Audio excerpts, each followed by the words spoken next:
Hello everyone, welcome to another Animation Friday, and today for this Animation Friday I'm going to be briefly discussing the production of animation and how it's fairly different to something like live action. The interesting thing about the way animation is produced is the fact that it is more labor intensive. Live action, you can take as many cuts as you want. You can tell the actors to make a certain expression or focus on doing something else in the way in which the writing is presented, or to display a different emotion. You can play around with these things. Animation, this is really a lot harder to do because you would literally have to start from scratch. So if you drew however the character was supposed to move his facial expression, and the person that you're working for didn't like it, you basically have to start all over again. And that's really a huge hurdle that animation has to go through. But again, with computers and things like that, I think this has made the process a little bit easier. But again, there is still that sense of you have to go from scratch and start again from how you think that the producer or whoever wants it. In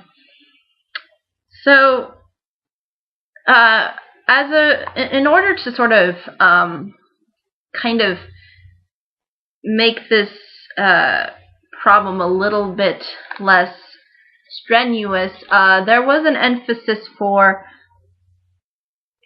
animation to provide storyboards, and this was already from the beginning when we saw, Snow White and the Seven Dwarfs. They did have like drawing boards where they would basically highlight from scene to scene like what would be going on, and there would be the drawings of the characters and how they would look and things like that. So there was this incorporation of trying to have a picture already set out before actual animation started. So I think that was really a huge help for animation, and I think probably continues to be a good help for animators and people who are part of that industry. But I think it's probably a little bit easier now that we have computers, because you can just go in there and fix maybe little things instead of having to redo everything over and over again. So that, I think, has its benefits, though. And I think even having a storyboard to start off with, especially if it's maybe even within the computer itself, makes it easier for animators just kind of go in and change certain things if there's things that don't look like how they should, or if there's something that needs to be altered, like with color or with facial expression or with patterns. There's all these things now that I think make that aspect a lot easier. But I think it really started out by having these drawing boards there so that it was easier to see how each scene would play out and what needed to be shown in each scene. There's also since animation is largely dependent on its style, there has been a difficulty in producing animation with the style consistency. And so in order to solve this problem, there is a more limited amount of animators that would really focus on this one film, because sometimes it's difficult to get everybody to conform to a one style so that it looks like one person's vision as opposed to tons of people's visions. So that's, I think, something that's been a huge hurdle that animation has had to go through in regards to producing it. And there's sort of another way in which the animation industry has tried to sort of solve this problem of style, and that's by incorporating separate groups of visual development artists who would take an overall look and palette for each film before animation begins. So again, it's sort of similar to the drawing board, except it's more specialized towards the style of animation rather than the scenery or the scenes that are supposed to play out. So it's supposed to give you a sense of style and an understanding of, oh, okay, this is how the people are going to look, this is how the animals are going to look, this is how the backgrounds are going to look. It gives you more of the visuals in what needs to be presenting, as opposed to just telling you the story and how each scene should play out. And also there's character design developers or character designers who draw model sheets, and that basically shows you visually a character's facial expression or a character's posture, positioning, and viewpoint from different angles.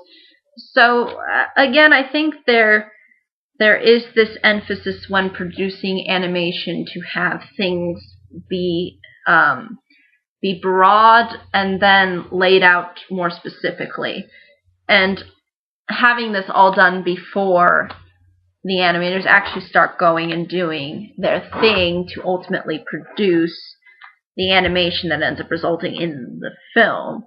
So there is this sense of laying out the scenery, laying out what's going to happen, and then there's also this amount of style consistency where we have characters and backgrounds and the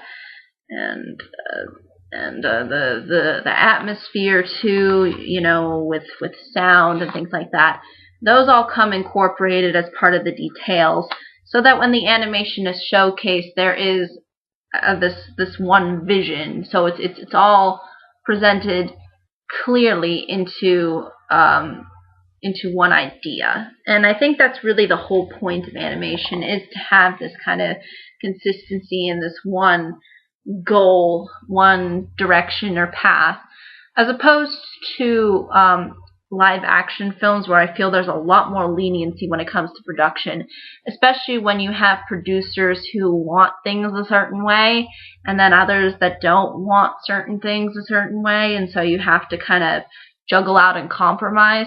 But with animation, it's pretty much, one person's idea, one person's it's one idea, one vision under a lot of different people's work. And I think there's more of a pressure for animators to have a sense of consistency, to have an understanding of what they're doing when it comes to ultimately producing the final product, as opposed to live action, where you have a lot of